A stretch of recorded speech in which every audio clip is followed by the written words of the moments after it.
Hello everybody, welcome back. Today I'm going to be unboxing the Shark flexstyle. I got this at Costco today. I got it at the Canada Costco, but I do believe it is available on the American Costco. As you can see, I'm going to start from scratch and use the Shark flexstyle for the first time. I did a lot of research on this, on where to get it cheapest, and right now it is 15% off on the Shark website, but I did find that Costco had more options. Like, it has the carrying case and the frizz fighter, which for me with wavy hair I think is going to be really important throughout the week. This is considered the Dyson airwrap dupe.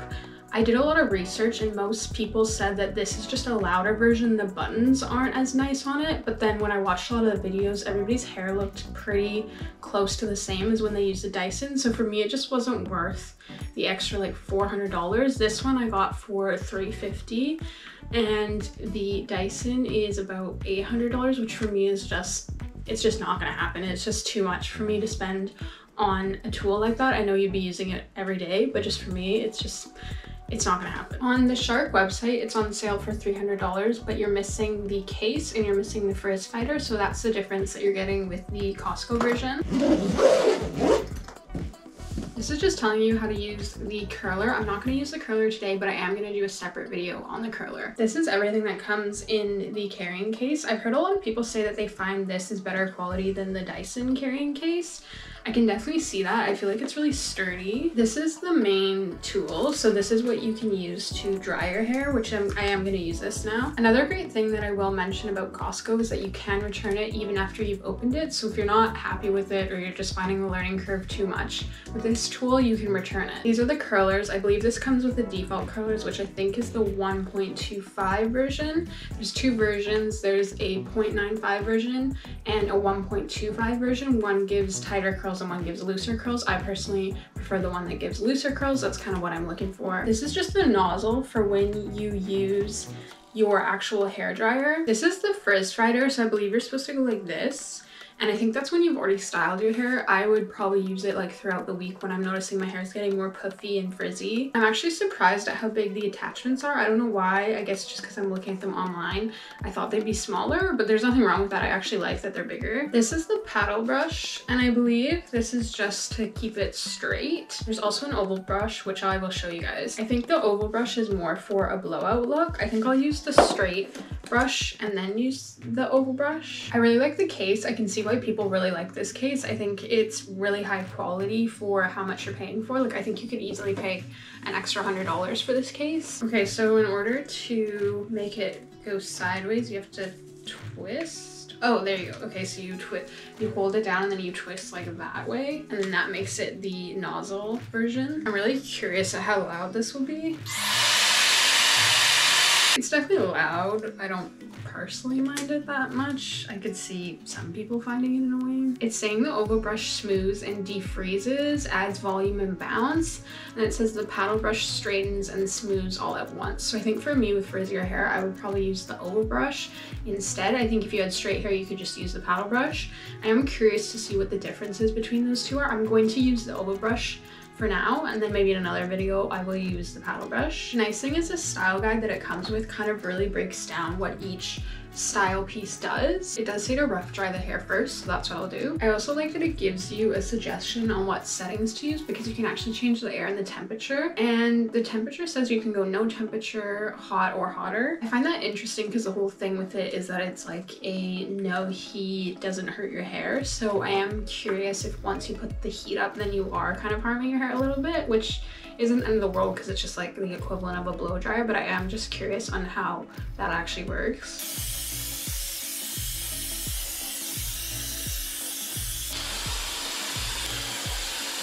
I've done the rough dry now, and these are my initial thoughts. My only con so far is I will say it's loud, and the loudness isn't the problem. It's like the really high pitched whirring noise. I do find that like a little headachy, but I have so many pros on top of that I think it cancels it out.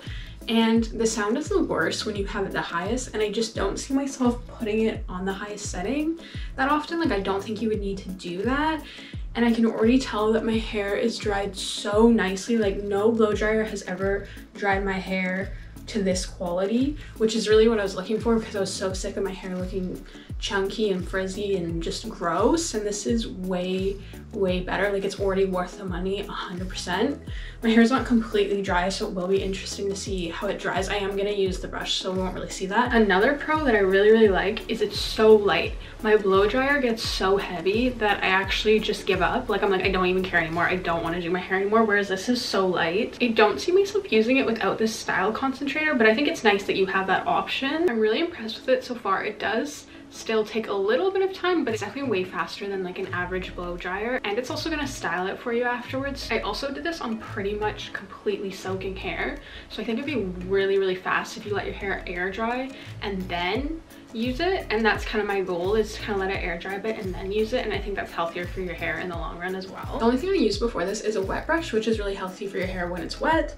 And then I also use this Bumble and Bumble. It's like a blowout thickening cream, and I have used it before and I've liked it before, but I am curious to see how it is with this product. I also just use these. They're just from Amazon to section my hair. They're quite big, which I like because I have a lot of hair. So now I'm gonna try the paddle brush, or not the paddle brush, the round brush. I don't even know where this connects. My hair is definitely still a little bit wet, but it said that that was okay.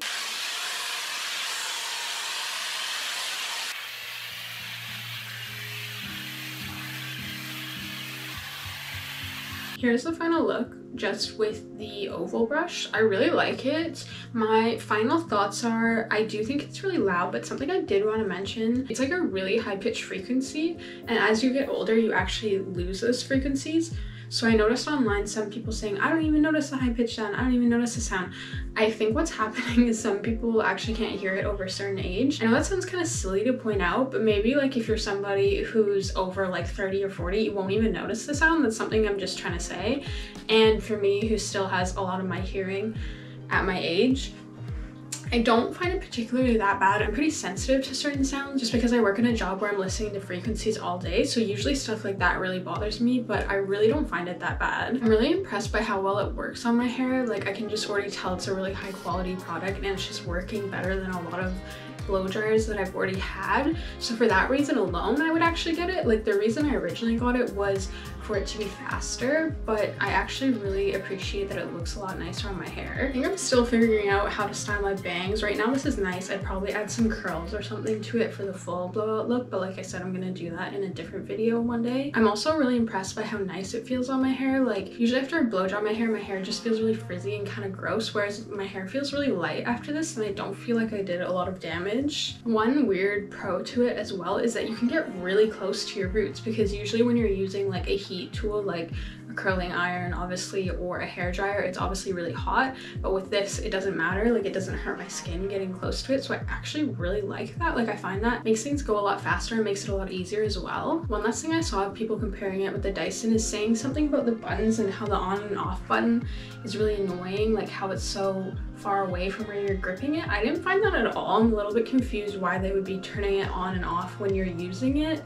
I personally don't do that. I don't even do that with my hair dryer. Like, I'll just kind of put it on the counter, make sure it doesn't fall. To me, that just kind of cancels itself out, but for whatever reason, if that's something that's important to you, I guess that would be a reason to go for the Dyson. I personally am very happy with this purchase. I don't see myself returning it. I am interested to see how my hair lasts and like what I think about it when I use more and more of the tools, but right now I'm really happy with it. I totally think it's worth it. It's gone well and above my expectations. I do think it's an expensive product, but I gotta say, for me, like, the money is worth it at this point. So I'm happy to see that. I am gonna use the frizz tool just because I have the time right now to do it really quickly.